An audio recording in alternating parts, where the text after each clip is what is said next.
Entonces, gente, sin más ni menos, vamos a arrancar a leer Carmila, que quiero mostrarles la tapa... No, la tapa linda. No sé si la tiene igual.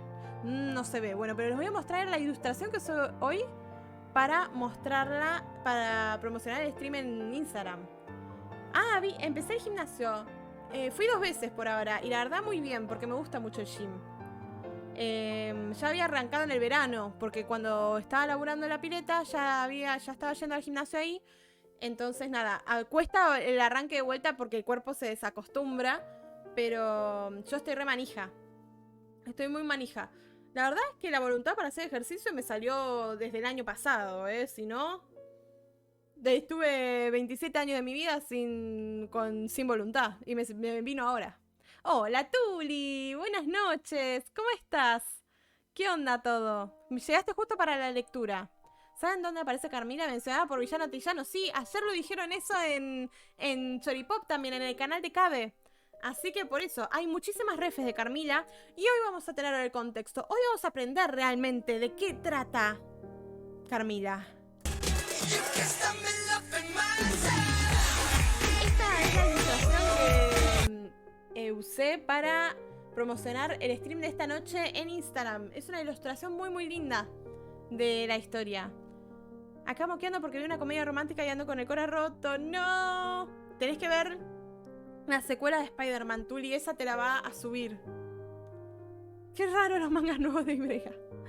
Tremendo. Hola, Cami, MC. ¿Cómo estás? ¿Cómo va todo? Llegaste también para la lectura, para arrancar a leer Carmila, que ahora lo vamos a hacer.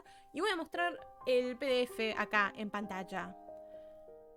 Se supone que debo aterrarte el libro.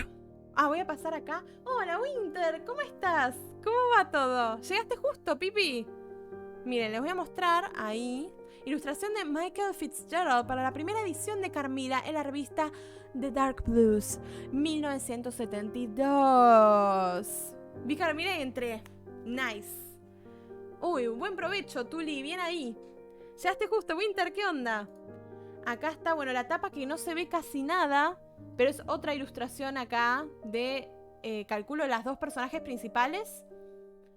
Pero no sé por qué acá no se ve nada. Y hay otra ilustración más, que es esta, muy bella, y dice: ilustración de David Henry Freestone para la primera edición de Carmila en la revista de Dark Blue 1972. Eran 2 acá.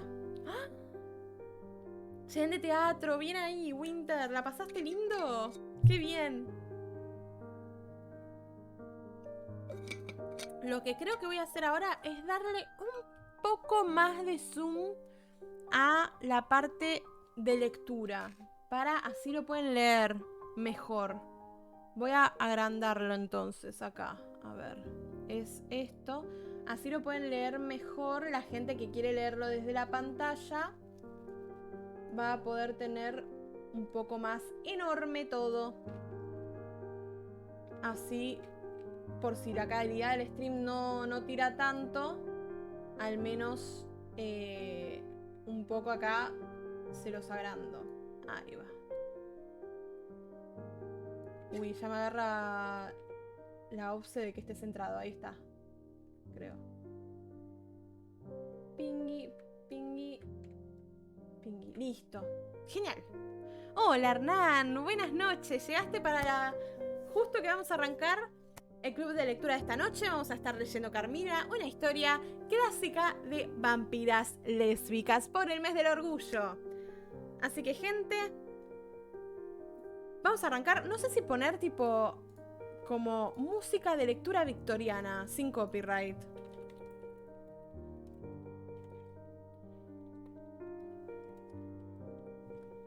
¿Existirá si pongo eso?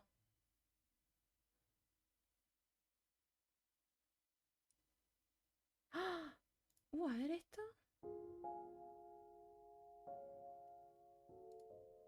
¡Ay, qué clasicona!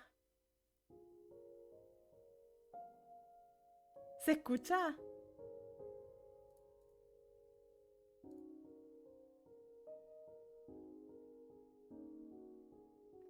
¿Se escucha? Igual tiene que escucharse poquito. Me avisan igual si está muy fuerte, ¿eh? Así que gente, finalmente, aquí reunidos estamos para arrancar a leer Carmila, esta historia clásica de vampiras lesbianas. Y vamos a dar comienzo leyendo primero el prólogo. Y esto dice así. Sobre una hoja de papel adherida a la narración que sigue, el Dr. Hesselius ha escrito una nota bastante elaborada. Nota que acompaña con una referencia a un ensayo suyo sobre el extraño tema iluminado por el presente manuscrito. En dicho ensayo, el Dr. Hesselius trata este misterioso tema con su habitual erudición e inteligencia, y de una manera notablemente directa y concisa. Constituirá apenas un tomo entre la serie de escritos recopilados de aquel hombre extraordinario. Dado que en este volumen estoy publicando el caso simplemente por su interés para el Lego, de lo escrito por la inteligente autora del relato, no voy a estimar nada. Y luego de ponderar el asunto debidamente, he decidido abstenerme de presentar un resumen de los argumentos de tan ilustrado doctor, o de publicar un extracto de sus afirmaciones en torno a un fenómeno que, a su parecer, involucra muy probablemente alguno de los arcanos más profundos de nuestra doble existencia y sus intermediarios. Al descubrir este documento, sentí el deseo de reabrir la correspondencia iniciada por el Dr. Hesselius tantos años atrás con una persona tan astuta y cuidadosa como parece haber sido su informante. Pero muy lamentablemente encontré que, entre tanto, ella había fallecido.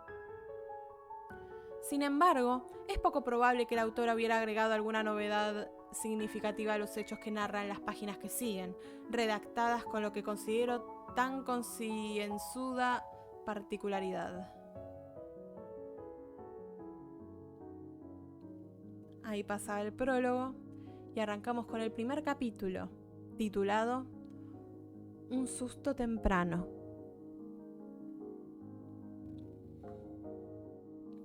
En Estiria, aunque no somos muy ricos, vivimos en un castillo. En aquella región del mundo, una renta modesta rinde mucho. Con 800 o 900 libras esterlinas anuales se hacen milagros. En nuestro propio país, con esa misma suma habríamos vivido mucho menos holgadamente. Mi padre es inglés, y por lo tanto mi apellido también lo es, aunque no he visto nunca Inglaterra. Pero aquí, en este lugar aislado y primitivo, todo es tan maravillosamente económico que, aún disponiendo de muchísimo más dinero, no veo cómo uno podría disfrutar de más confort material, e incluso de más lujos de los que gozamos nosotros. Mi padre había servido en el ejército austríaco, y al jubilarse con su pensión y un cierto patrimonio, adquirió esta residencia feudal, además de unas pocas hectáreas de tierra a su alrededor. Imposible imaginar nada más pintoresco y solitario. El castillo se yergue sobre unas pequeñas colinas en medio del bosque. La carretera, muy vieja y estrecha, corre delante del puente levadizo, que jamás he visto levantado, y el foso se mantiene surtido de peces, mientras que una bandada de cisnes navega entre islas flotantes formadas por las hojas de los nenúfares. Y dominando la escena, se levanta la amplia fachada del castillo con sus innumerables ventanas y su capilla gótica. Delante del castillo, si uno sale por la verja, se encuentra en un claro del bosque, irregular y pintoresco, y a la derecha puede observar un alto puente gótico donde el camino pasa por encima de un arroyo que serpentea hasta perderse de vista entre las profundas sombras del denso follaje. He dicho que el lugar es muy apartado. Usted verá si no estoy diciendo la verdad. Al mirar por la puerta principal hacia la carretera, el bosque que rodea nuestro castillo se extiende 15 millas a la derecha y 12 a la izquierda. A unas 7 millas en esa misma dirección, o sea a la izquierda, queda el pueblo habitado más próximo, y a una distancia de aproximadamente 20 millas en sentido contrario, se halla el más cercano castillo de alguna importancia histórica, el del viejo general Spildorf. He dicho el pueblo más próximo habitado, porque existe a no más de 20 millas hacia el occidente, es decir, en dirección al castillo del general Spildorf, una aldea abandonada con su diminuta iglesia, ahora desestejada, en cuya nave se encuentran las vetustas y enmohecidas tumbas de la aristocrática familia Karnstein, de un linaje ya extinguido, antiguos dueños del desolado castillo que, erguido en medio del bosque, contempla las silenciosas ruinas del pueblo. Sobre la causa del abandono de este imponente y melancólico paraje existe una leyenda, de la que hablaré en otro momento. Por ahora, debo decirle que era muy reducido el número de personas que compartíamos la vida en el castillo. No incluyo a los criados ni a los dependientes que ocupaban algunos cuartos de los edificios anexos. Estaba mi padre, el hombre más bondadoso sobre la faz de la tierra, pero ya entrando en años, y yo, que solo contaba con 19 años en la época en la que ocurrieron los sucesos que les voy a contar. Todo sucedió hace unos 8 años. Mi padre y yo constituíamos la familia en el castillo. Mi madre, una señora de la sociedad estiriana, murió cuando yo era bebé. Pero tuve una nana, una mujer de muy buen genio, que me acompañó, podría decirse, desde mi infancia. De hecho, no recuerdo ningún tiempo en que su rostro, regordete y benigno, no haya sido un cuadro familiar en mi memoria. Su tierno cuidado y amable temperamento suplieron en parte la pérdida de mi madre, de quien ni me acuerdo, ya que la perdí a tan tierna edad. Madame Perrodon, que así se llamaba, oriunda de Berna, era el tercer miembro de nuestro grupo cuando nos reuníamos a cenar. Había un cuarto, Mademoiselle de la Fontaine, que me servía de institutriz, como creo que es el término correcto. Ella hablaba francés y alemán, Madame Perrodon francés y un inglés chapuceado. Y al anterior mi padre y yo agregamos el inglés correcto, en el que nos acostumbrábamos a conversar siempre, en parte para que no se perdiera entre nosotros, y también por razones patrióticas. En consecuencia, la casa era una especie de torre de Babel, que le causaba risa a nuestros visitantes. Pero no haré ningún intento de reproducir el efecto en el curso de este relato. Había 2 o 3 muchachas de aproximadamente mi edad que en ocasiones nos visitaban. Normalmente, aunque no siempre, sus visitas eran bastante breves. Yo las visitaba a ellas también, pero con poca frecuencia. De manera que nuestras relaciones sociales eran escasas, aunque no faltaba la visita ocasional de uno de nuestros vecinos, si se puede llamar vecino, a una persona que vive a 5 o 6 leguas de distancia de la casa de uno. En resumidas cuentas, puede usted estar seguro de que llevaba yo una vida bastante solitaria. Mi nana y mi institutriz ejercían sobre mí apenas el mínimo control que usted pueda imaginar, tratándose de una niña mimada como yo, criada sin madre y con un papá que la consentía y le daba gusto prácticamente en todo. Uno de los primeros incidentes de mi vida que puedo recordar fue algo que marcó mi mente con un sello terrorífico e indeleble, y que nunca he podido borrar de mi memoria. Algunos dirán que fue una cosa tan trivial que no merece ser registrada aquí, pero pronto verá usted por qué la incluyo en mi relato. El cuarto de los niños, pues así se llamaba, aunque yo lo tenía para mí sola, era una amplia habitación con un empinado techo de roble. Se hallaba en el último piso del castillo. Creo que yo no debía haber tenido más de 6 años cuando una noche me desperté y al mirar a todos lados no vi a la niñera.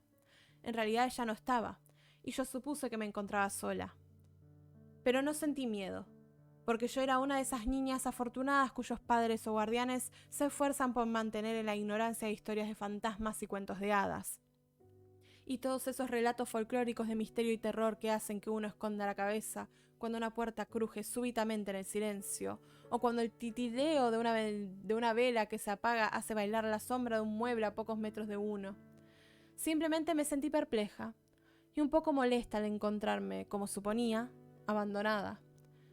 Y empecé a lloriquear, preparándome para pegar una tanda de alaridos, cuando, para mi sorpresa, percibí un rostro, solemne pero muy bello, que me contemplaba desde el otro lado de la cama. Pertenecía a una joven que estaba de rodillas con sus manos metidas debajo de la cobija. La miré con una suerte de asombro placentero y dejé de lloriquear. Ella me acarició con las manos y luego se acostó a mi lado y me abrazó, sonriendo. Al instante me sentí deliciosamente tranquila y volví a dormir. Me despertó la sensación de un par de agujas que penetraban muy hondo en mi pecho y lancé un grito muy fuerte. La joven se apartó de mí con brusquedad, pero sin dejar de mirarme fijamente.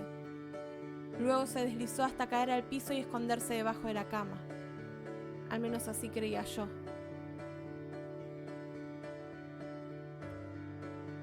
Ahora sí, por primera vez estaba asustada y empecé a gritar a pulmón partido.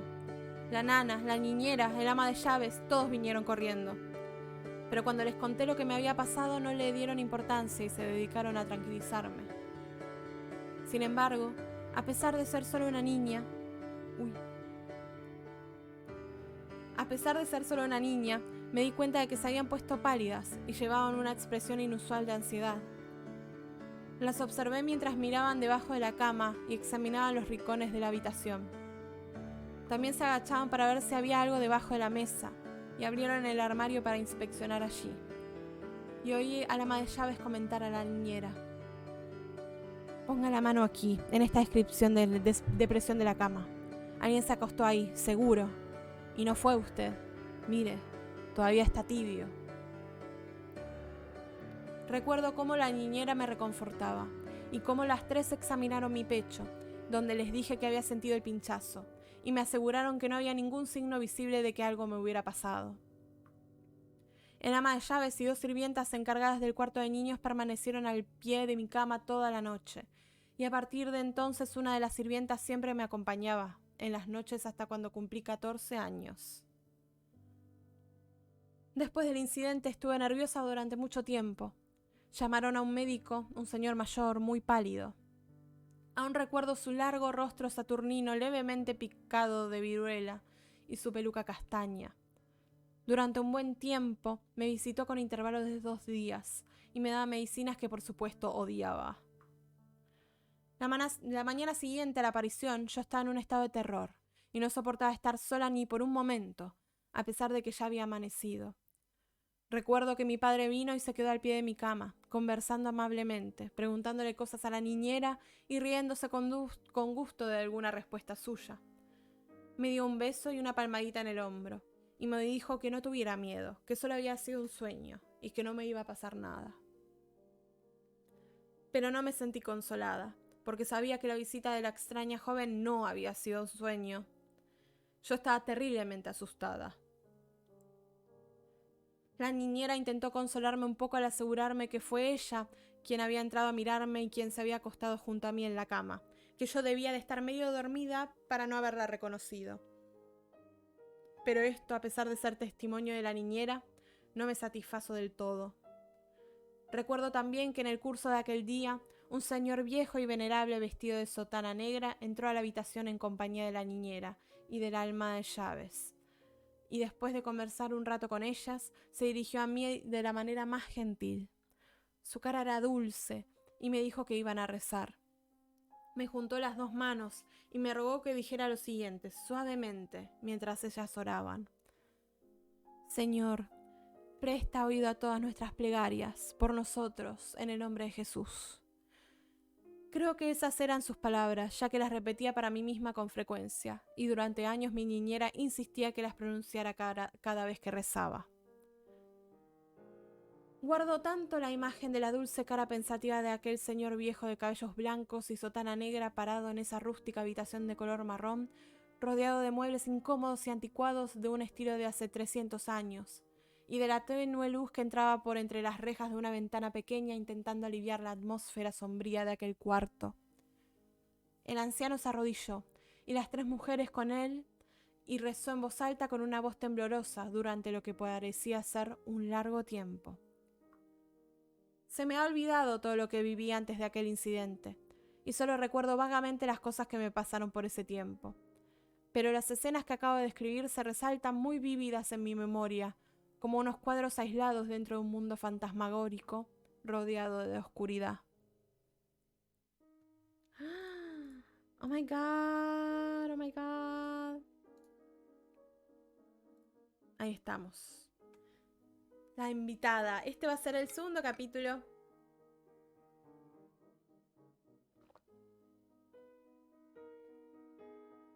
De esta noche. qué le deparará a nuestra protagonista después de estos sucesos.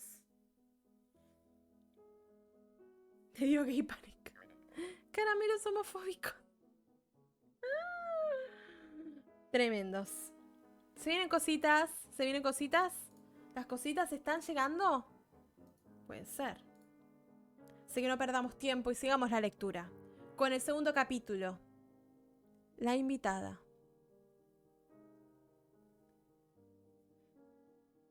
Ahora le voy a contar algo tan extraño que tendrá que poner toda su fe en mi veracidad. Pero la historia no solamente es verídica, sino que yo misma fui testigo ocular. Era un dulce atardecer de verano cuando mi padre me propuso, tal como solía hacerlo con alguna frecuencia, que fuéramos a pasear juntos por los caminos del bello bosque que, como ya mencioné, quedaba frente de nuestro castillo. El general Spildorf no puede venir a visitarnos tan pronto como hubiera querido, me dijo papá en el curso de nuestra caminata. El general planeaba hacernos una visita de varias semanas y esperábamos su llegada para el día siguiente. Había dicho que vendría acompañado de una joven, una sobrina que tenía a su cargo, Mademoiselle Reinfeldt, a quien yo no había conocido, pero a quien me habrían descrito como una niña encantadora. En su compañía anticipaba pasar unos días felices. Así que el hecho de haberse aplazado la visita me produjo una desilusión grande, mucho más grande incluso de lo que podría imaginar una muchacha acostumbrada a vivir en una ciudad o en un vecindario de mucha actividad social. Durante varias semanas había soñado con la visita del general y su sobrina, pues ella prometía ser una nueva amiga para mí.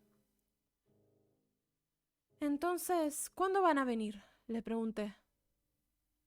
No antes del otoño.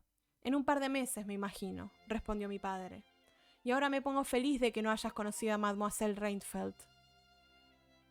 ¿Por qué?, le pregunté, mortificada y a la vez curiosa.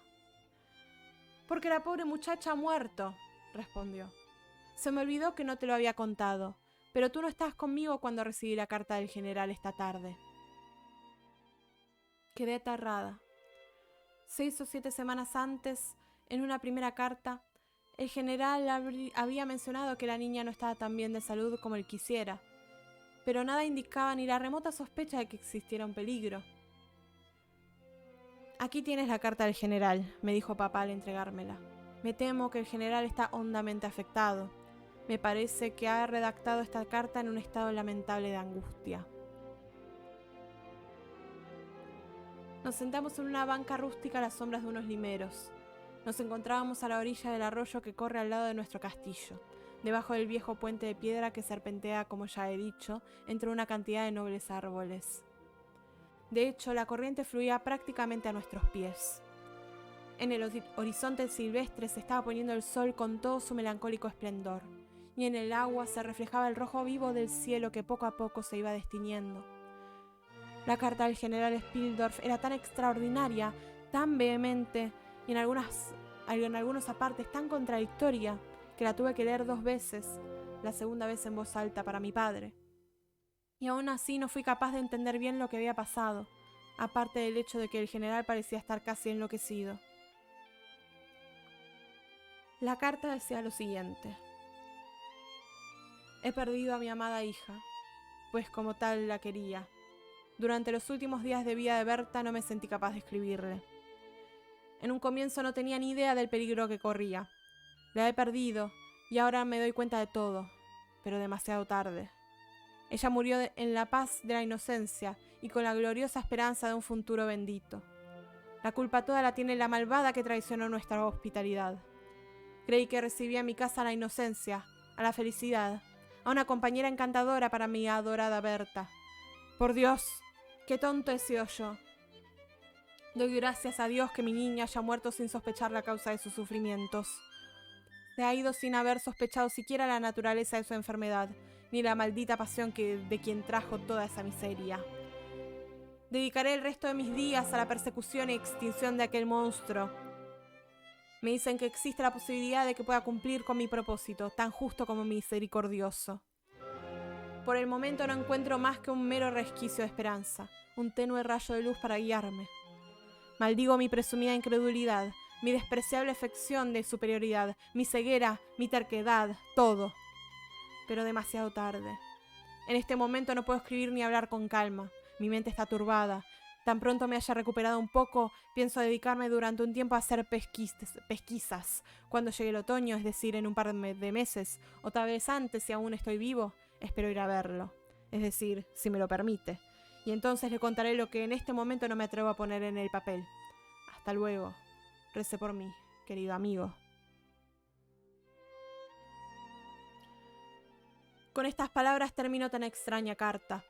A pesar de no haber visto nunca a Berta Reinfeldt, se me llenaron los ojos de lágrimas al enterarme tan súbitamente lo sucedido. Quedé asustada, además de profundamente desilusionada. Ahora se había acostado el sol. A la luz del crepúsculo devolví a mi padre la carta del general.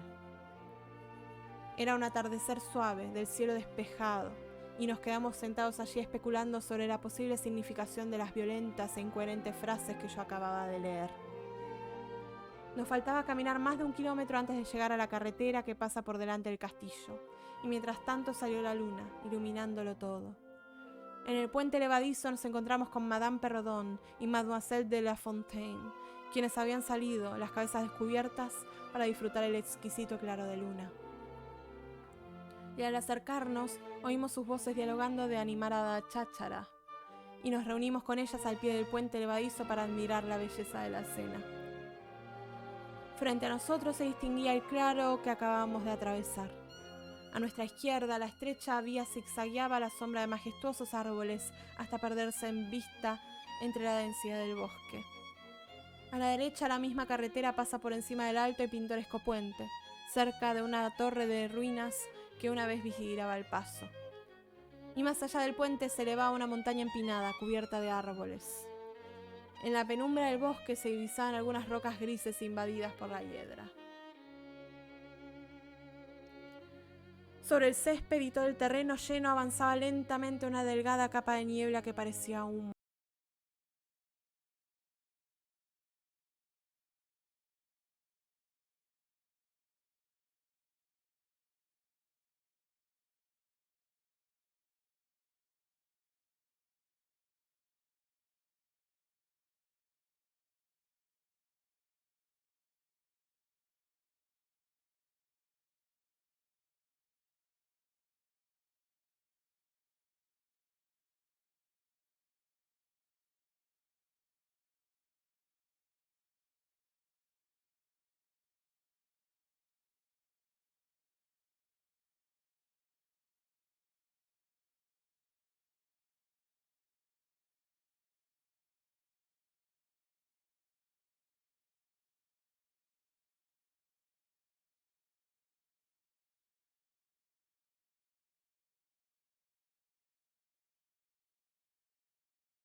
Me acerqué.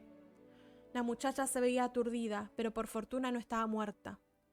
Mi padre, que se preciaba de poseer buenos conocimientos médicos, acababa de colocar los dedos en su muñeca y le aseguraba a la señora, quien se declaró ser madre de la joven, que su pulso, aunque tenue e irregular, todavía se distinguía, sin la menor duda.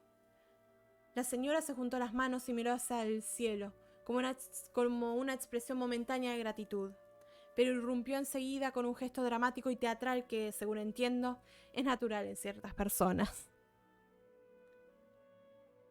Era lo que llamaba una mujer atractiva para sus años, y habrá sido muy hermosa cuando joven. Era alta, pero no demasiado delgada. Vestía terciopelo negro y, aunque pálida, su cara revelaba una persona soberbia y acostumbrada a mandar, a pesar de estar ahora extrañamente agitada. Me acerqué para verla mejor. ¿Existe otra que haya nacido para aguantar tantas calamidades?, le oí decir nuevamente retorciéndose las manos.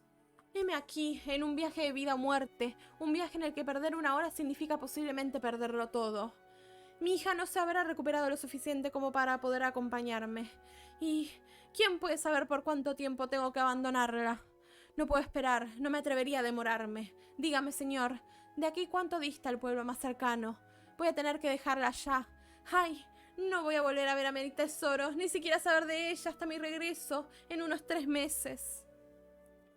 Jalé del abrigo a mi papá y susurré en su oído con emoción. Oh, papá, por favor, pídele que nos permita que la niña permanezca aquí con nosotros. Sería tan agradable. Sí, papá, díselo, te lo ruego.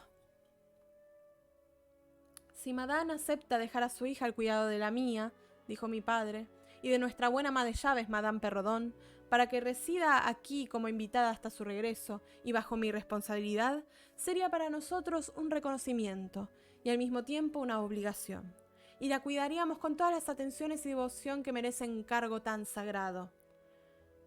No puedo aceptarlo, señor. Sería pedir demasiado de su amabilidad y su galantería, respondió la señora, distraída. Al contrario, dijo mi padre, sería para nosotros un gesto de gran amabilidad, sobre todo en este momento cuando más nos hace falta. Mi hija acaba de sufrir una desilusión debido a un evento cruel, que le ha privado de una visita largamente esperada, una visita que le habría proporcionado mucha felicidad. Si usted fuera a confiar a esta joven a nuestro cuidado, sería el mejor consuelo para mi hija. El pueblo más cercano está lejos y no goza de ningún hospedaje digno para recibir a su hija. No puedo permitir que continúe un viaje que evidentemente será largo, sin que corra peligro. Si es verdad, como usted ha dicho, que no puede suspender el viaje, tendrá que separarse de ella esta misma noche, y en ningún lugar podría dejarla con tantas y tan honestas manifestaciones de un tierno cuidado como el que encontrará aquí. Había algo en el aire de esta señora y en su figura de tanta distinción e incluso de imponencia, y en su manera de ser tan agradable que dejaba a uno impresionado. Y eso aparte de su elegante comitiva y la sensación inequívoca de que se trataba de un personaje importante.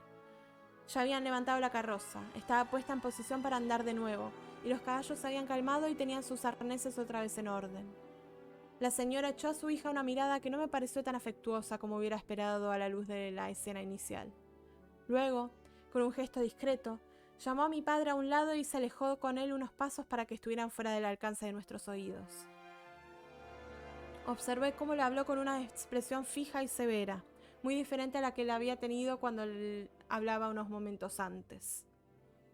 Me sorprendió mucho que mi padre no pareciera haber notado el cambio.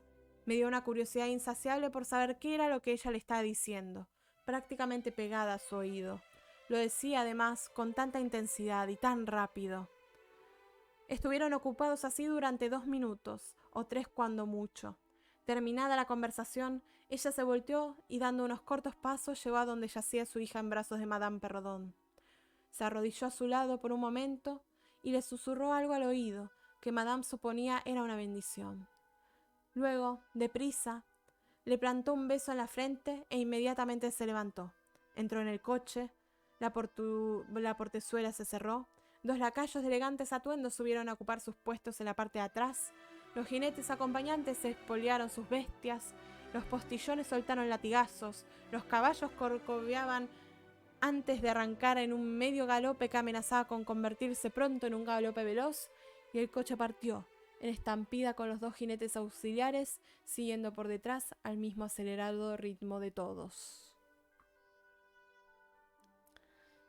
¡Tan, tan, tan! Si termina el segundo capítulo.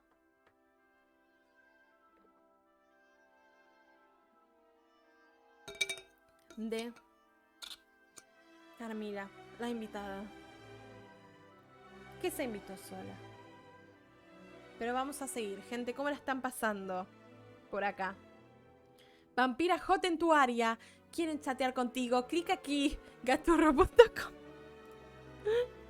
Ay, me mata. Bien, genial. Anda, sí, papá. Voy a enseñarle el truco de la iglesia católica. No quiere que sepa. Bien, entonces vamos a seguir con el tercer capítulo de esta historia, que se titula Comparamos notas.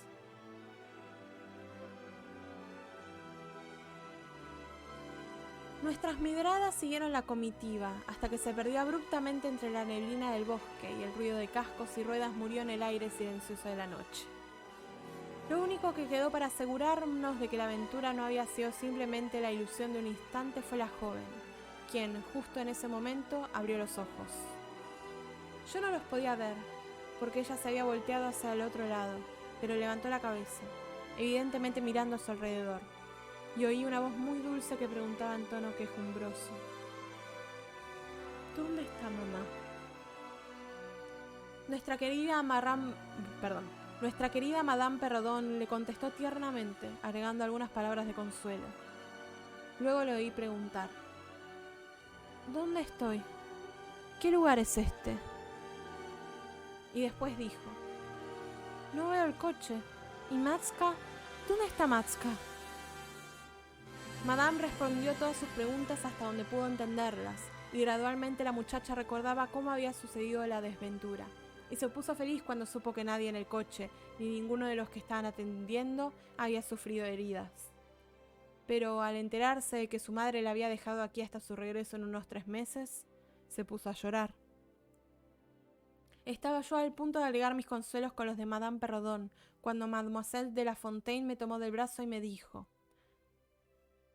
No te acerques. Por ahora ella no puede conversar con todos nosotros al mismo tiempo, sino solamente uno por uno. En este momento cualquier agitación le podría hacer daño.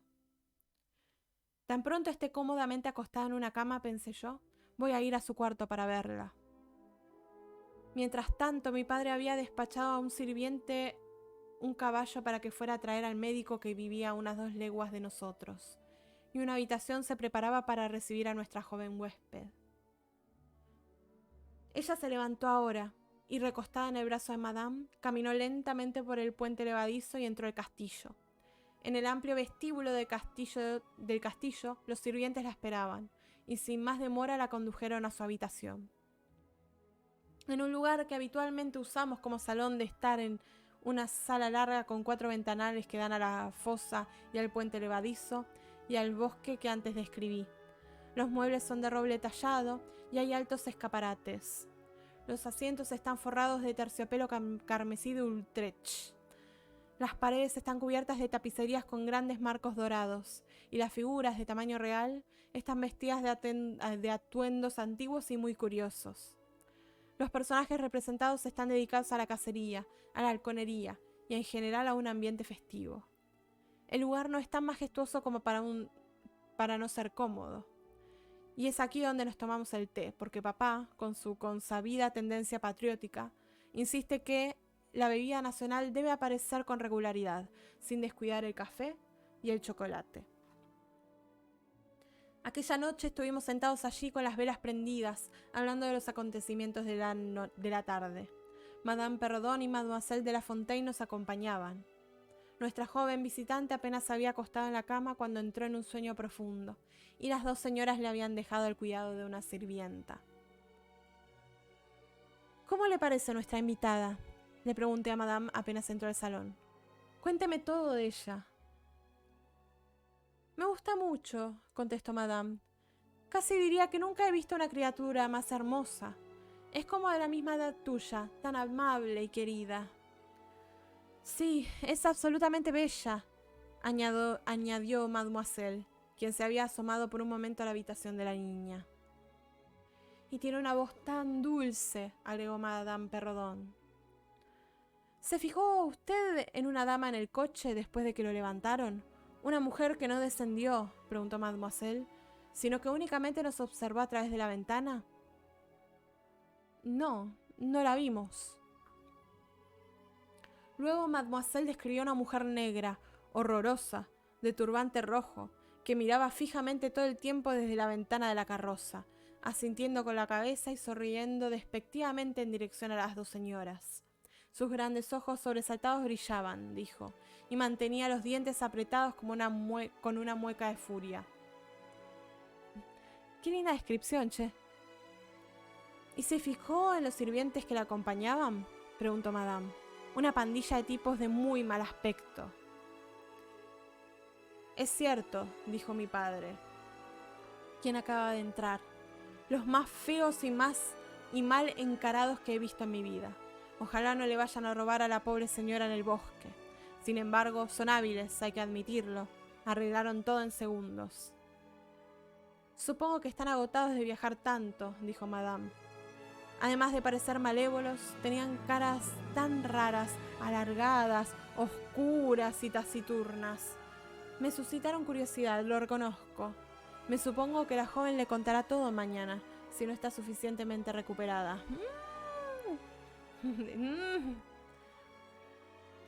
No creo que lo haga, dijo mi padre, con una sonrisa misteriosa y una inclinación de la cabeza, como si supiera más del asunto de lo que estaba dispuesto a revelar. Momento siglo XIX.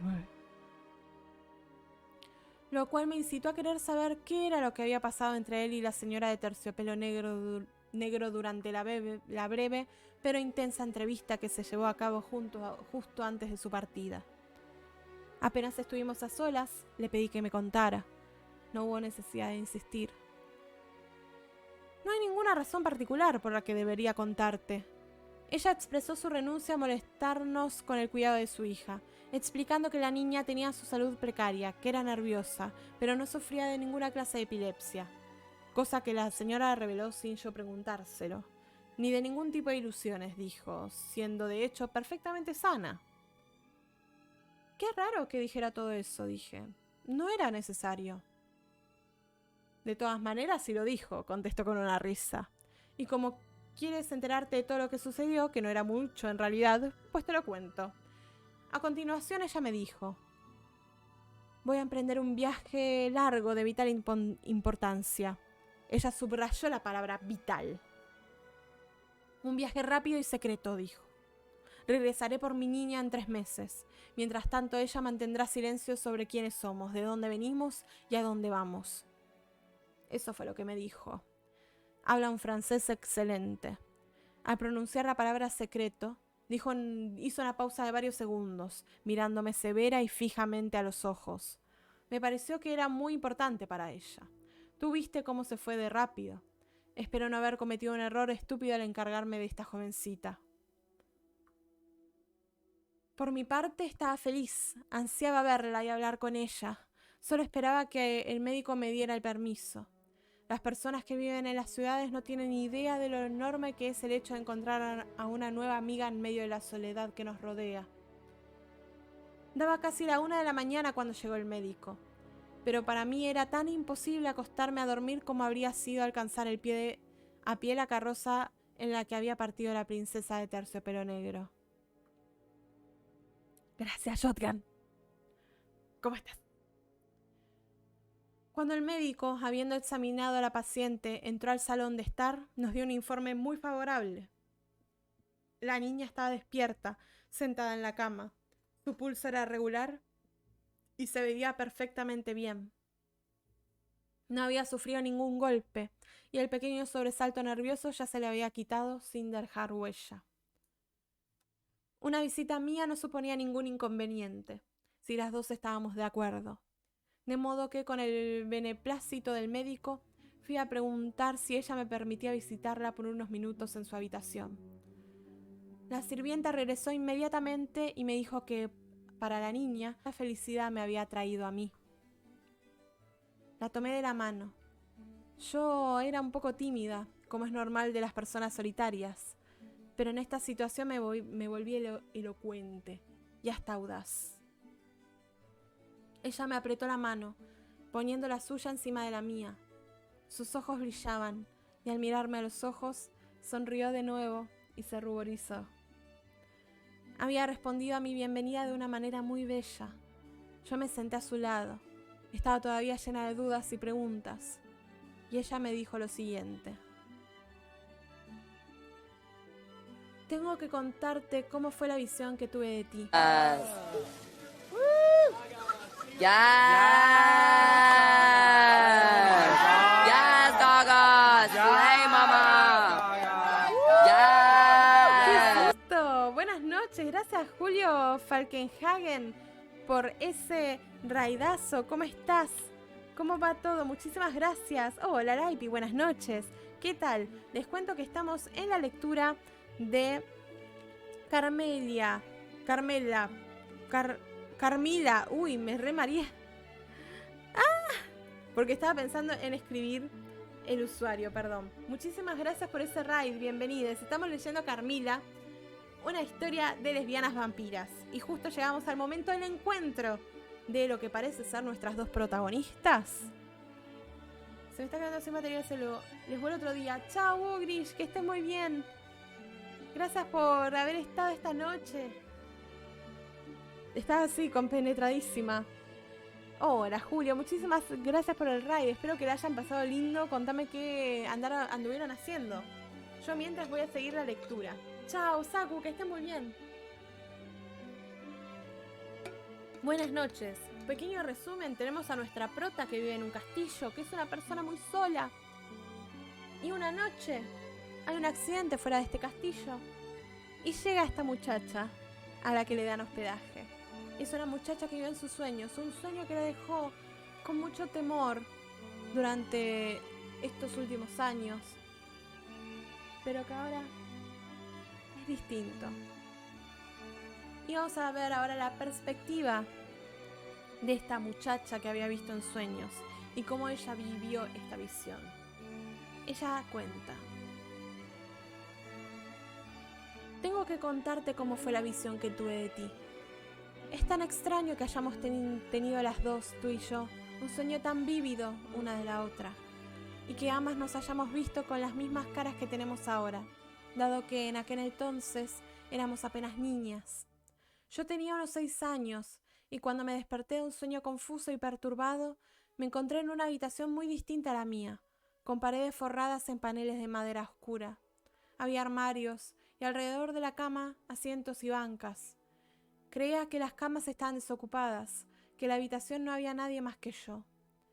Luego, después de mirar por todos lados, y recuerdo cómo me llamó la atención especialmente un candelabro de 2 brazos que reconocía fácilmente si lo volvería a ver, me metí debajo de una de las camas para llegar hasta la ventana. Pero al levantarme al otro lado de la cama sentí que alguien estaba llorando.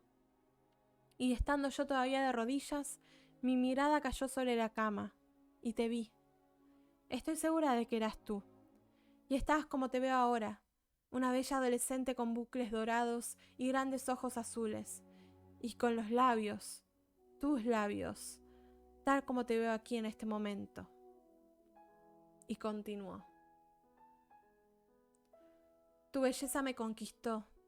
Trepé encima de la cama para abrazarte, y creo que las dos nos quedamos dormidas. Me despertó un grito. Tú estabas sentada, gritando. Me asusté, y deslizándome caí al piso. Parece que perdí el conocimiento momentáneamente, y cuando volví en mí, estaba otra vez en mi propia habitación en casa de mamá. Pero nunca he podido olvidar tu cara. Un mero parecido no me engañaría. La joven mujer que yo vi aquella noche eras tú. Entonces me tocó el turno de narrar la correspondiente visión que yo tuve, cosa que hice. Y al oír mi historia, mi nueva amiga no ocultó su asombro. No sé cuál de las dos, me dijo con una sonrisa, debería sentir más miedo de la otra. Si no fueras tan bonita, tal vez sentiría mucho miedo de tu presencia. Pero siendo como eres, y las dos tan jóvenes. Solo siento haberte conocido hace 12 años y por eso he ganado un cierto derecho a la intimidad contigo. En todo caso, parece evidente que desde la primera infancia estábamos destinadas a ser amigas. Me pregunto si tú te sientes tan extrañamente atraída hacia mí como yo me siento hacia ti. Nunca he tenido una amiga. ¿Voy a encontrar una amiga ahora? Suspiró hondamente y sus bellos ojos oscuros me contemplaron con pasión. Ahora, para decir verdad, tenía una sensación imposible de explicar frente a esta bella desconocida. Me sentí, como dijo, atraída hacia ella. Pero había, al mismo tiempo, un elemento de repulsión. No obstante, en medio de esta ambigüedad de sensaciones, la atracción predominaba fuertemente. Ella captó mi interés, me conquistó. Era tan bella y tan indescriptiblemente encantadora. Entonces experimenté otra sensación. Me invadió una especie de languidez y agotamiento, de modo que le di las buenas noches y comencé a retirarme. Pero antes le dije: el médico opina que una sirvienta debería acompañarte esta noche. Hay una de las nuestras que espera afuera. Encontrarás en ella a una persona tranquila y también útil. Tan amable tú, pero no podría dormir. Nunca he podido dormir con otra persona en la habitación. No me hará falta ninguna asistencia. Y debo confesar mi debilidad. Me persigue un terror frente a los ladrones. Una vez los ladrones se metieron a nuestra casa y asesinaron a 2 sirvientas nuestras, así que siempre cierro la puerta con llave. Se me ha vuelto una costumbre, y como tú eres tan amable, estoy segura de que me perdonarás. Veo que la puerta tiene una llave colgada en la cerradura. Me apretó entre sus bellos brazos y susurró al oído: buenas noches, querida. Es tan difícil despedirme de ti, pero te deseo una buena noche. Mañana nos volveremos a ver, pero no muy temprano. Con un suspiro se recostó sobre la almohada y sus bellos ojos me siguieron con una mirada amorosa y melancólica. Nuevamente murmuró: buenas noches, amiga querida. Los jóvenes se quieren, incluso se aman, por un impulso. Me sentí halagada por el evidente, aunque hasta ahí, inmerecido cariño que me había mostrado. Me había gustado la confianza con la que me recibió espontáneamente. Ella estaba decidida que íbamos a ser amigas íntimas.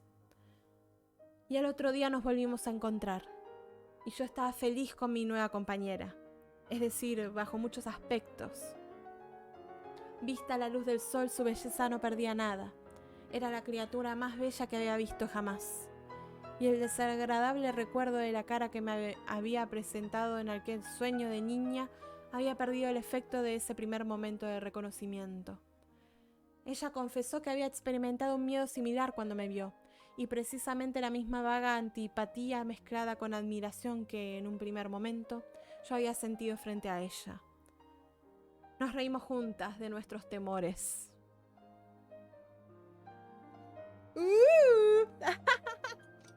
They seem like very good friends.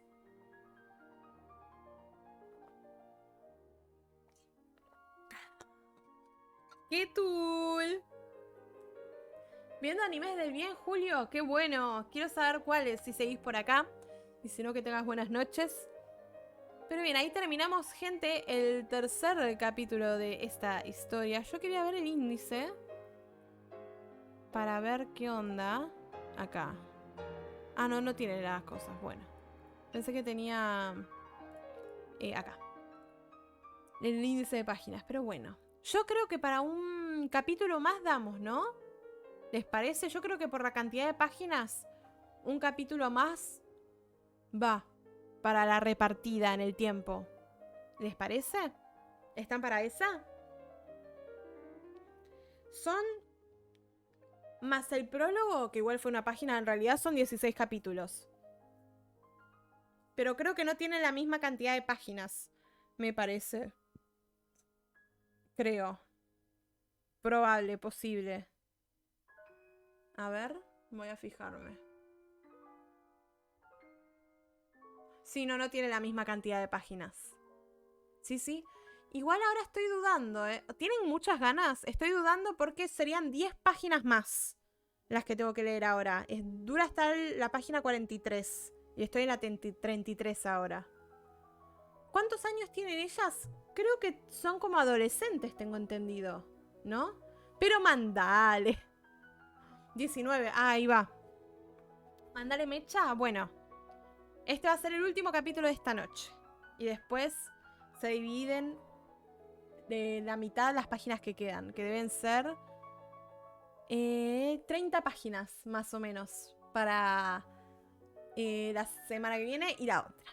Así que bueno, vamos a leer el último capítulo de esta noche, que se llama Sus costumbres, un paseo.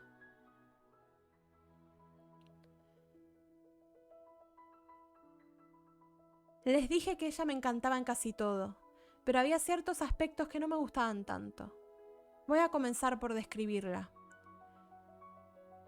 Era más alta que el promedio de las mujeres, delgada y de una maravillosa gracia en su porte. Aparte de que en sus movimientos, que eran lánguidos, muy lánguidos, no había nada en su figura que indicara invalidez. Su cutis era de un brillo muy rico, sus facciones pequeñas y bellamente formadas, sus ojos grandes, oscuros y lustrosos, sus cabellos maravillosos. Nunca había conocido cabellos tan magníficamente densos, y eran tan largos que le cubrían totalmente los hombros. Muchas veces metía las manos debajo de su pelo, y me reía con asombro al constatar su peso. Al mismo tiempo, era exquisitamente suave y fino, y de un rico color castaño oscuro, con unos toques dorados.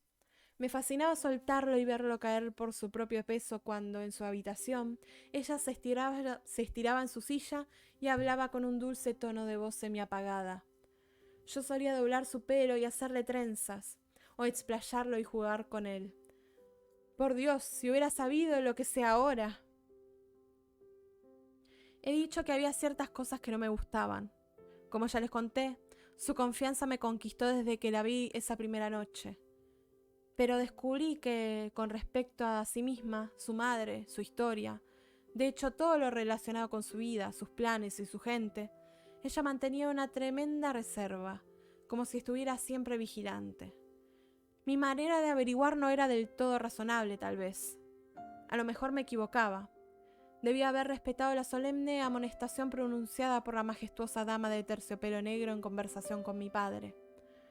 Pero la curiosidad es una pasión inquieta y sin escrúpulos, y ninguna niña la soporta con paciencia, ni aguanta que su natural curiosidad encuentre el rechazo por parte de otra.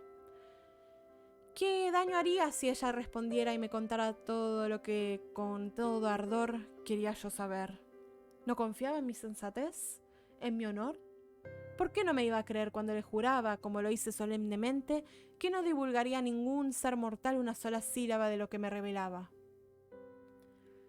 Mostraba algo de frialdad, y me parecía una dureza más allá de sus años, cuando, con su persistente y melancólica sonrisa, se negaba a darme un solo rayo de luz acerca de su vida. No digo que hayamos peleado por eso, ya que ella no peleaba por nada. De mi parte, por supuesto, era injusto presionarla. Era de mala educación, pero no podía controlarme. Aunque en realidad daba lo mismo, porque, comparado con mis expectativas, lo que me contó sobre ella no fue prácticamente nada. Se puede resumir todo en 3 revelaciones. Primera, que su nombre era Carmila.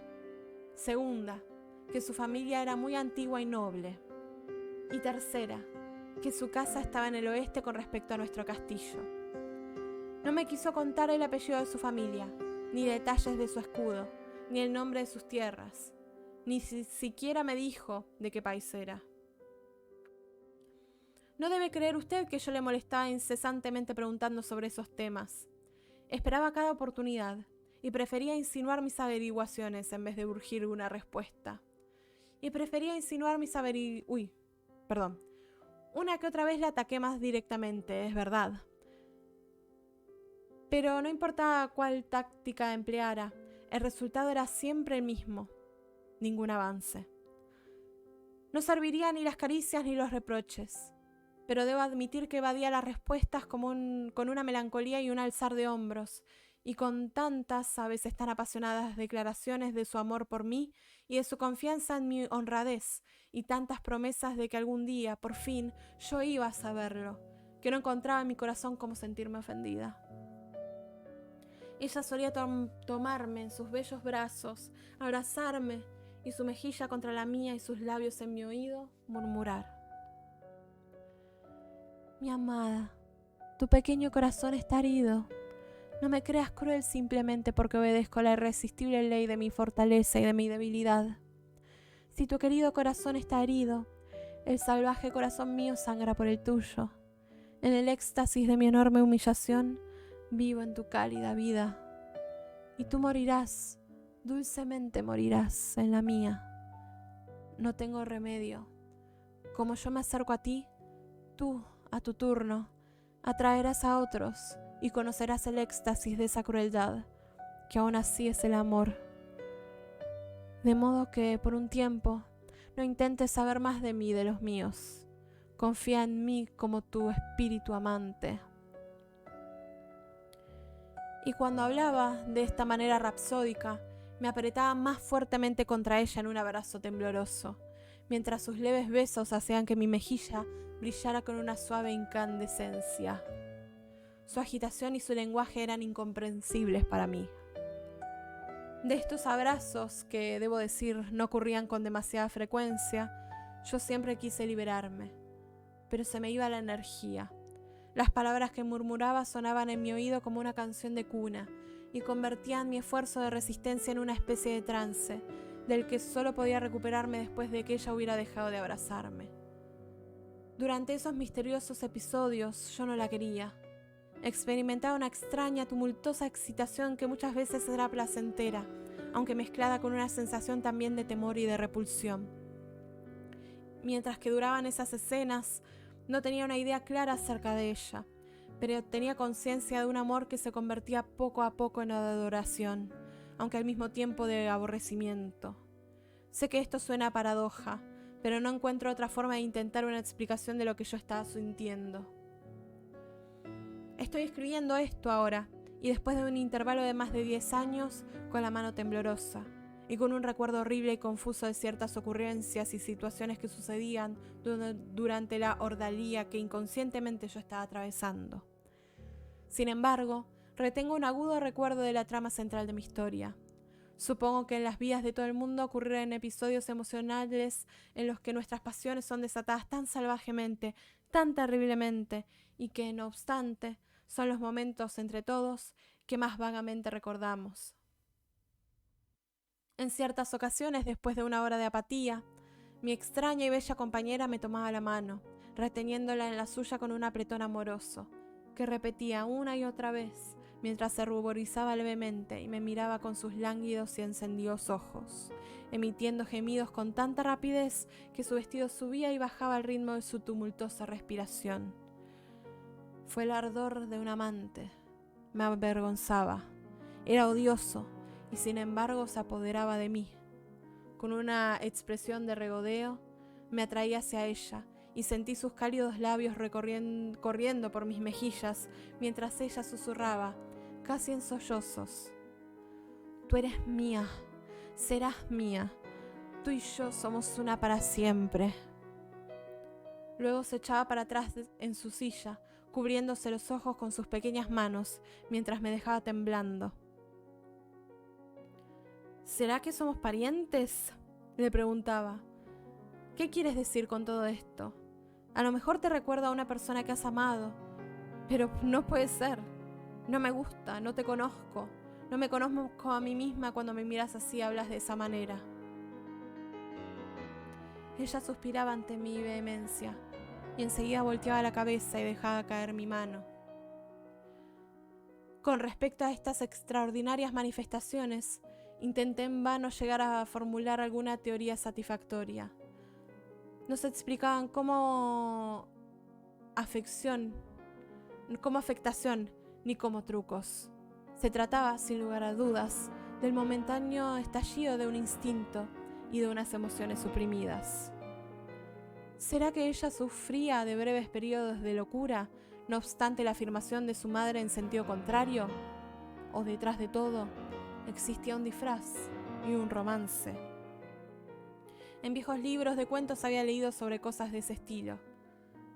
¿Qué tal si fuera un adolescente enamorado que se había metido en nuestra casa, disfrazado, para perseguir al objeto de su deseo con la ayuda de una vieja aventurera?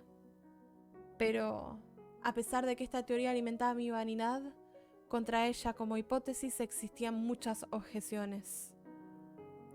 Hola Gertrude, ¿cómo estás? ¿Qué tal todo?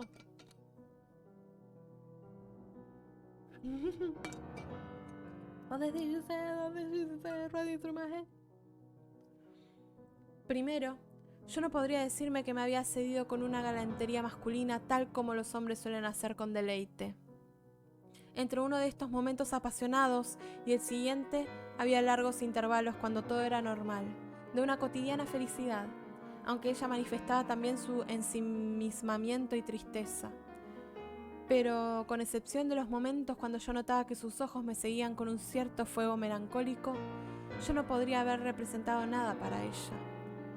Aparte de aquellos arranques de misteriosa excitación, ella se portaba como cualquier niña, y en ella había siempre una languidez totalmente incomparable con el sistema masculino cuando un hombre tiene buena salud. Bajo ciertos aspectos, sus hábitos eran raros. Tal vez no hubieran parecido tan singulares en opinión de una mujer citadina, pero sí lo eran para nosotros, como la gente rústica que éramos. Ella no se dejaba ver hasta muy tarde, generalmente no aparecía antes de la 1 de la tarde. Acaso tomaba una taza de chocolate, pero no comía nada. Luego solíamos salir a pasear, no por mucho rato, pues casi inmediatamente se sentía agotada. De modo que regresábamos al castillo, o nos sentábamos en una banca de las que se encontraban en diferentes rincones del bosque, debajo de los árboles. Su cuerpo sufría de una languidez que no era acorde a su estado mental. Siempre conversaba animadamente y era muy inteligente. A veces aludía a su casa de modo pasajero, o hablaba de alguna aventura o situación que había vivido, o un recuerdo temprano que indicaba que se movía entre personas de costumbres extrañas, o de costumbres totalmente ignoradas por nosotros. De esta breve referencia ocasionales deduje que su país natal era más remoto de lo que al inicio había imaginado. Una tarde estábamos sentadas debajo de un árbol cuando frente a nosotras pasó un cortejo fúnebre. Eran los funerales de una niña muy bonita que yo había visto con frecuencia, hija de uno de los guardabosques. El pobre hombre caminaba detrás del féretro. Había perdido su única hija y era evidente que tenía el corazón roto. Unos campesinos venían detrás, a dos en fondo, entonando un canto fúnebre. Me levanté en gesto de respeto y acompañé a los dolientes con un verso del himno que cantaban muy dulcemente. De súbito mi compañera me jaló, obligándome a voltear hacia ella, sorprendida. ¿No te das cuenta lo desafinados que están?, dijo con brusquedad. Al contrario, le dije. Me parece que cantan muy bonito. Me sentí perpleja y muy incómoda, por temor a que la gente que andaba en la pequeña procesión fuera a oír y a resentirse por lo que ella había dicho. Seguí cantando entonces, pero nuevamente ella me interrumpió. Me están taladrando el oído, protestó Carmila, muy enfadada, mientras se tapaba los oídos con sus pequeños dedos. Además, ¿no te das cuenta que tu religión y la mía no son iguales? Tus formas me hieren. Yo odio los funerales. ¿Por qué tanto escándalo? Uno tiene que morir. Todo el mundo se tiene que morir. Y todos están más felices cuando están muertos. Vamos a casa. Mi padre ha ido adelante con los clérigos al cementerio. Yo creí que tú sabías que la iban a enterrar hoy. ¿Ella? A mí no me preocupa el campesinado. No tengo idea quién es, respondió Carmila, con un centelleo en sus ojos penetrantes. Ella es la pobre niña que hace 15 días creí que había visto convertida en fantasma. Desde entonces ha estado moribunda hasta ayer, cuando murió. No me hables de fantasmas. Si sigues así, no voy a poder dormir esta noche. Espero que no te esté llegando una plaga o una fiebre como sugieren estos indicios, dije. La joven esposa del porquero murió hace apenas una semana, y ella creía que alguien o algo había tratado de estrangularla mientras yacía en la cama. Papá dice que semejantes fantasías horribles suelen acompañar ciertos tipos de fiebre. El día anterior, ella estaba de buena salud, pero después sucumbió y murió en menos de 8 días. Bueno, el funeral de ella ya pasó, espero, dijo. Ya habrán cantado sus endechas y no nos van a seguir torturando los oídos con esta cacofonía y jeringosa. Me ha puesto nerviosa. Siéntate aquí a mi lado, más cerca, y toma mi mano fuerte, mucho más. Nos habíamos retirado un poco y llegamos a otra banca. Ella se sentó. Su rostro sufrió un cambio que me alarmó. Es más, en un momento me atemorizó. Su cara se oscureció, se tornó lívida, horriblemente lívida. Apretó los dientes y las manos, frunció el ceño, tensó los labios y miró fijamente el césped, temblando con unas convulsiones incontrolables. Parecía tener todo su esfuerzo concentrado en suprimir una epilepsia, contra la que luchaba hasta quedar sin aliento. Finalmente emitió un gemido convulsivo, signo de un intenso dolor, y luego, gradualmente, la histeria se calmó. «Ahí tienes», dijo por fin. «Eso es lo que pasa cuando tratan de estrangular a la gente a base de himnos. Abrázame, tranquilízame, ya está pasando». Efectivamente, poco a poco, mi compañera regresó a su estado normal. Y con el fin, tal vez, de compensar la impresión tan sombría que el espectáculo había producido en mí, se volvió más animada y charladora que de costumbre. Y de este modo llegamos a casa. Fue la primera vez que yo había visto que ella mostrara algún síntoma concreto de la delicada salud de la que su madre había hablado. También fue la primera vez que había percibido en ella un temperamento alzado y furioso. Pero esa muestra de mal genio se desvaneció por una nube en el cielo de verano.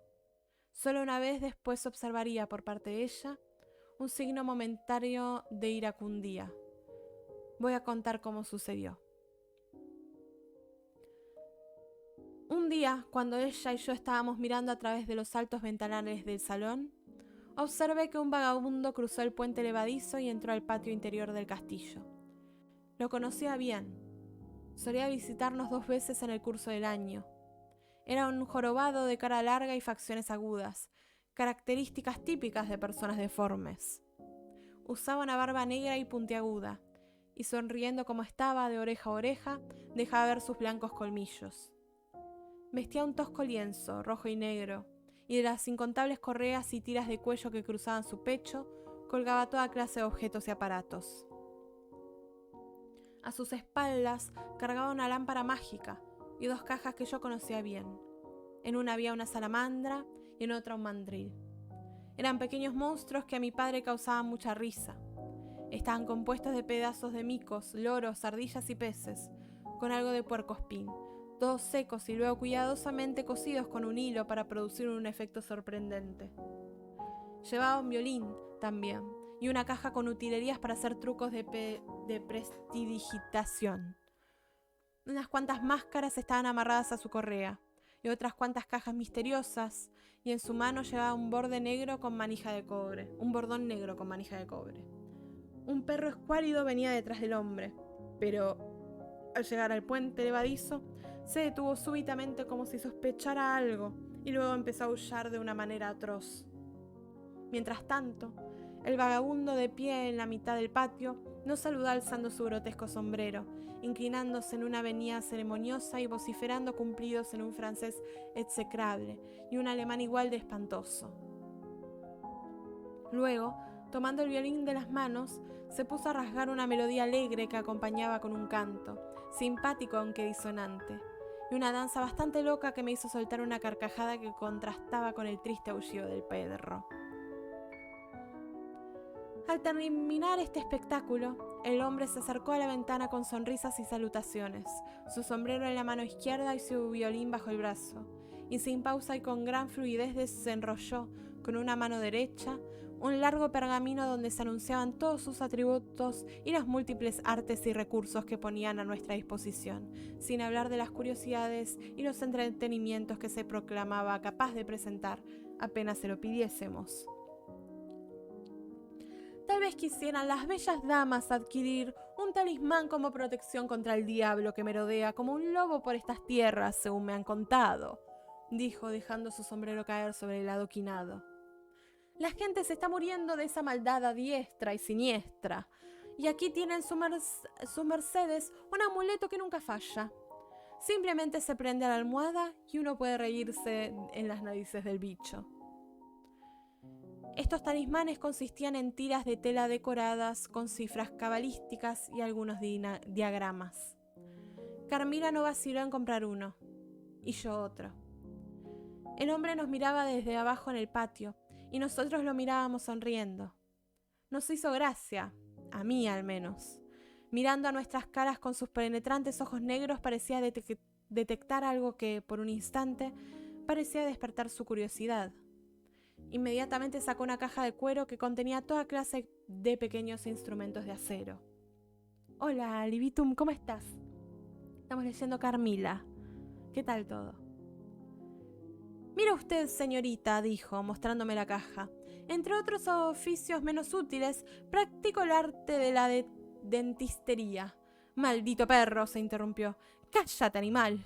Él aúlla para que usted, señorita, no pueda oír lo que le estoy diciendo. Su noble amiga, la señorita allí a su derecha, tiene el diente muy afilado. Es largo, delgado, punzante como un alfiler. Con mi ojo agudo y la buena visión que tengo, desde donde estoy parado aquí abajo, lo he visto clarísimamente. Ahora, si a la señorita le molesta, y me parece imposible que no le cause dolor, aquí me tiene. Aquí está mi lima y mi pequeño alicate. Podría volver ese diente redondo y romo, si a la señorita le place. Ya no será el diente de un pez, sino el diente de la bella joven que ella es. ¿Cómo? ¿Qué pasa? ¿Se ha molestado la señorita? ¿He sido demasiado osado? ¿La he ofendido? Y era cierto. La bella joven se veía muy enojada y se retiró de la ventana. ¿Cómo se atreve este vagabundo a insultarnos de esta manera? ¿Dónde está tu padre? Voy a insistir que me repare esta ofensa.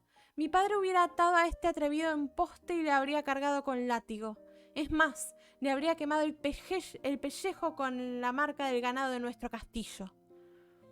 Dando unos pasos para alejarse del ventanal, se sentó. Y apenas el hombre se había perdido de su vista, su ira se calmó tan súbitamente como había estallado. En pocos minutos había recuperado su actitud normal. Aparentemente había olvidado la existencia del diminuto jorobado y sus tonterías. Aquella noche mi padre no estaba de buen humor. Cuando llegó a casa, nos habló de un nuevo caso muy similar a los otros dos fatales que habían ocurrido en tiempos muy recientes. La hermana de un joven campesino que trabajaba en sus tierras, apenas a 1 milla de distancia, estaba muy enferma. Tal como ella misma contó, fue atacada en casi la misma forma de la otra y estaba muriendo lenta pero irremediablemente. Todos estos casos, dijo mi padre, tienen una explicación científica. Se deben a causas naturales. Pero estos pobres heredan sus supersticiones y por eso transmiten de generación en generación unas versiones de terror que transforman luego en imágenes y van contagiando a sus vecinos. Pero esa misma circunstancia me asusta terriblemente, dijo Carmila. ¿Cómo así?, preguntó papá. Me da miedo ver cosas imaginarias. Creo que sería tan malo como si fueran de verdad.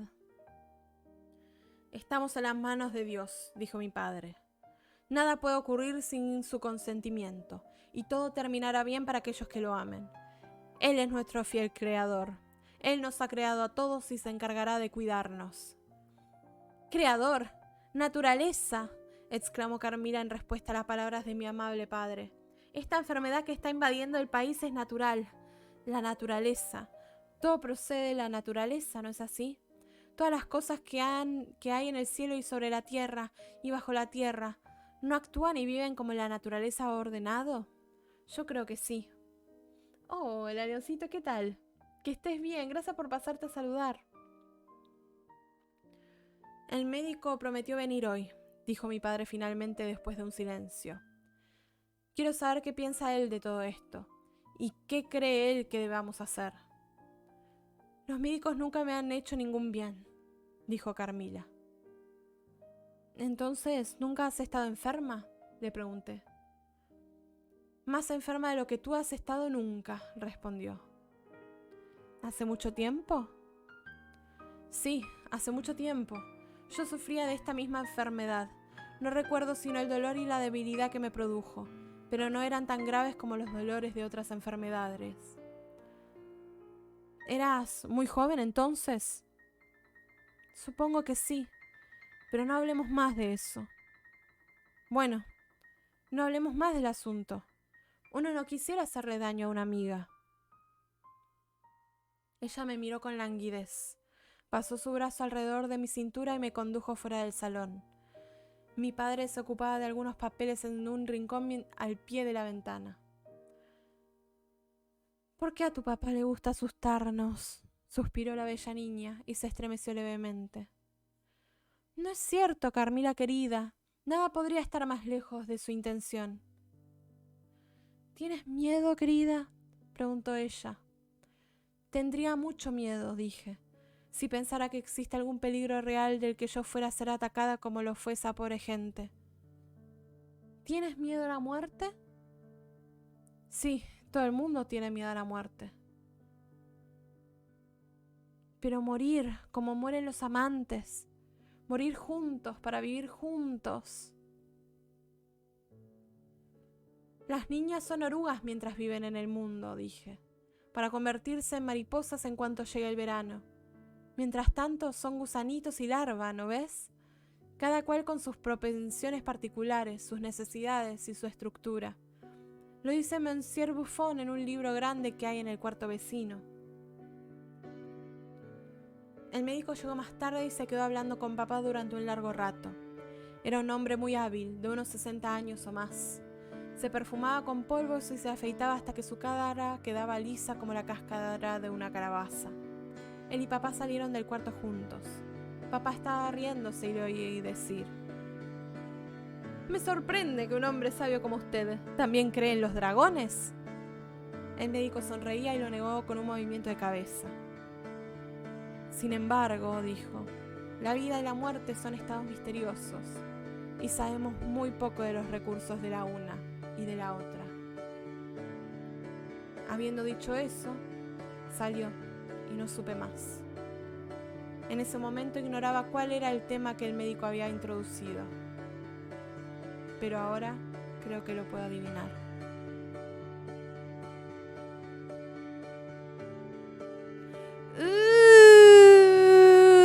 Y así termina el cuarto y último capítulo de esta noche de Carmila. Cliffhanger.